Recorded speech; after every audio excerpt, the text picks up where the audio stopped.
Hi there, and welcome to How to Fix Techie.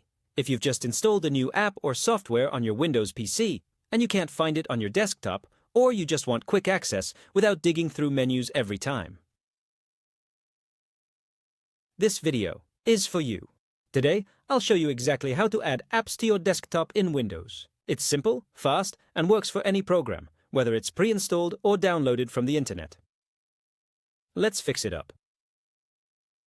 Okay, step 1. Open your Start menu. Click the Start button in the bottom left corner of your screen, or just press the Windows key on your keyboard. Now scroll through the list and find the app you want to add to your desktop. You can also use the search bar at the top.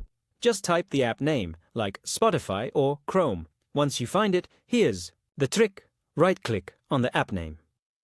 If you see Open File Location, click it. This will take you to the shortcut inside the Start menu folder. If you don't see that option right away, try right-clicking again on the icon in the new window. Then select Send to.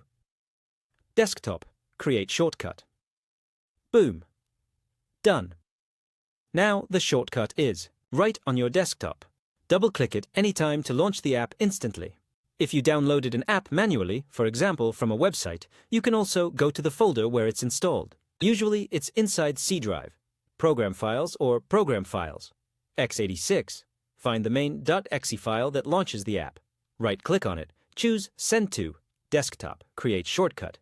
And just like that, you've got a desktop icon ready to go. Want to organize things even more? You can drag shortcuts into folders, rename them, or even change the icon image by right-clicking. Properties. Change icon.